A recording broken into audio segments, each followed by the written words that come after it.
तुम्हारी पूजा होगी। तुम एक बार खुशी मनाओगे, दुनिया तुम्हारी 100 बार खुशी मनाएगी,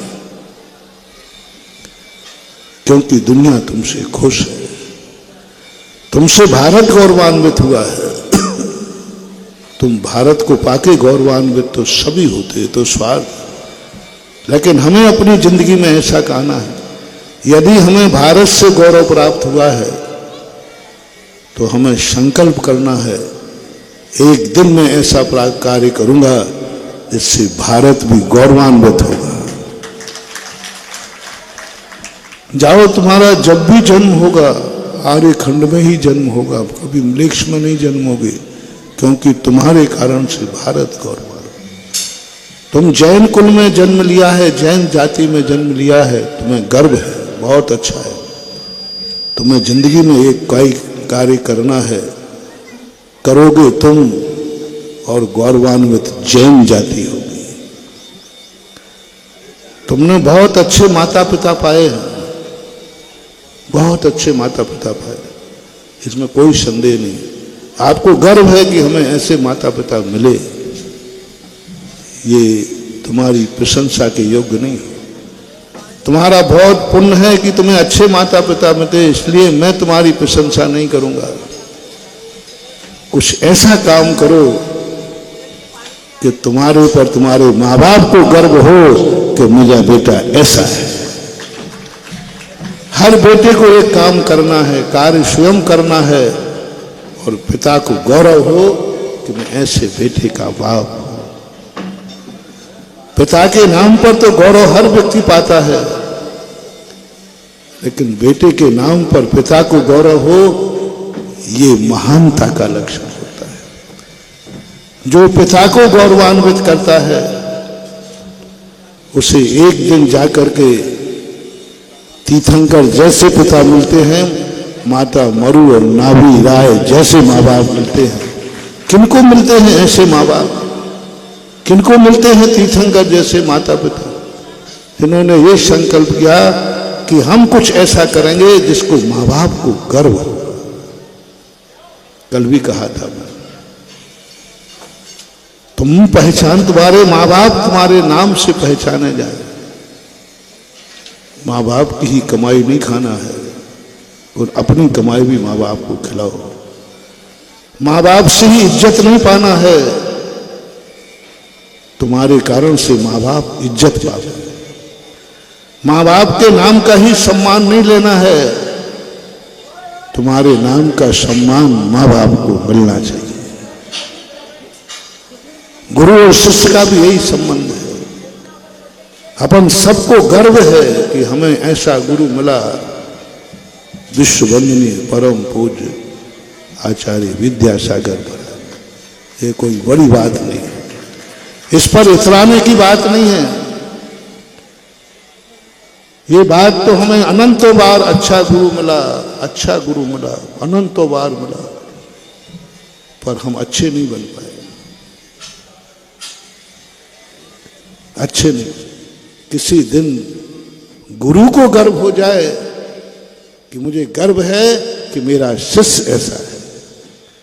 आचरण तुम्हें करना है, और लोग कहें क्या गुरु ने संस्कार दिए।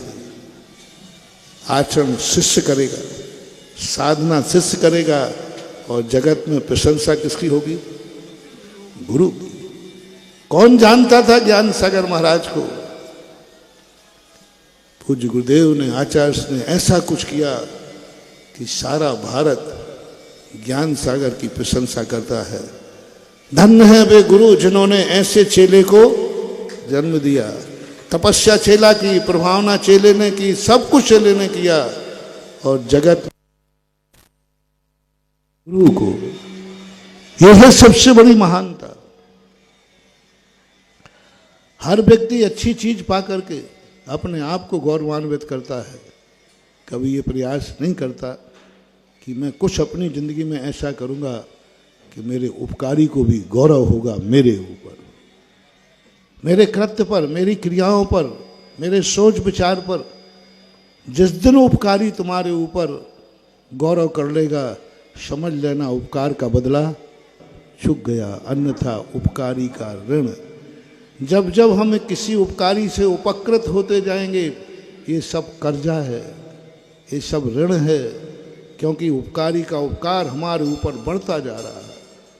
देश का बढ़ता जा रहा है, जाति का बढ़ता जा रहा है, कुल का बढ़ता जा रहा है, गुरु का बढ़ता जा रहा है, भगवान का बढ़ता जा रहा है, चमत्कार उदय तीर्थ का बढ़ता जा रहा है, कर्जा ही कर्जा बढ़ता जा रहा है। जो देखो वही मेरे जीवन में कोई ना कोई उपकार कर रहा है। हवाओं का कर्जा बढ़ रहा है, वो हमें जिंदा रख रही है। पानी का कर्जा बढ़ रहा है, वो हमारी प्यास बुझा रही है। रोटी का कर्जा बढ़ रहा है, वो हमारी भूख मिटा रही है। 24 घंटे हम कर्जे ही कर्जे में डूबे जा रहे हैं, क्योंकि हमारे ऊपर इतने लोगों का उपकार है, इतने निमित्तों का उपकार है, इतनी वस्तुओं का उपकार है कि लिस्ट बनाना हो बहुत कठिन। थोड़ा देखना तुम्हारी छोटी सी जिंदगी में किन किन का उपकार है, किन किन का उपकार है। पग पग पर कोई ना कोई का उपकार है।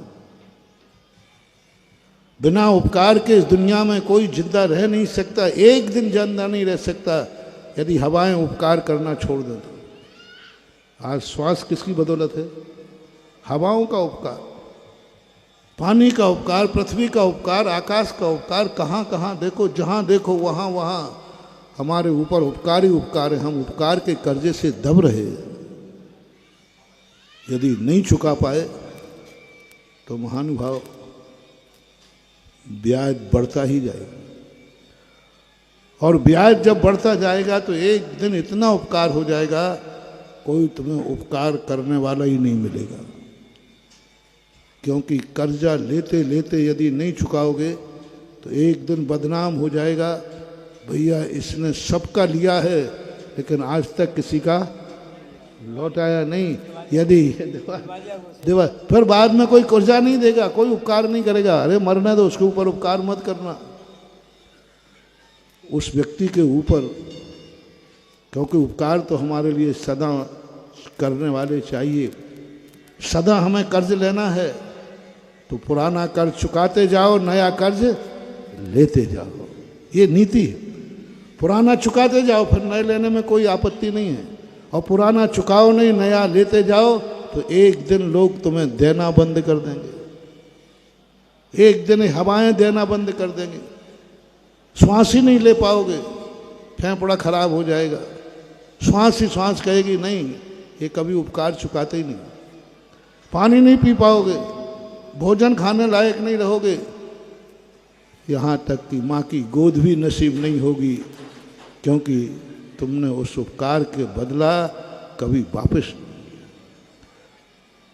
गुरु तुम्हारे लिए मिलना बंद हो जाएंगे, क्योंकि गुरु का उपकार भी है। भगवान मिलना, सब बंद हो जाएगा टोटल। इसलिए नीति कहती है कि उपकार जब कोई करे तो बस उस उपकार का बदला एक चुकाना है। हमें वो बदला नहीं चुकाना कि हमें बनिया का कर्जा नहीं है कि पैसा लिया पैसा दे दो, नहीं। हमारे लिए उसने जो हमें दिया है उस पर उसको गर्व हो जाए, बस। वापसी नहीं करना, वापस नहीं करना। जय जिनेंद्र। अगर आपको मेरी वीडियो अच्छी लगती है तो प्लीज़ मेरे चैनल को सब्सक्राइब करिए, लाइक करिए, शेयर करिए। इसी तरह से अपना प्यार मुझे देते रहिए।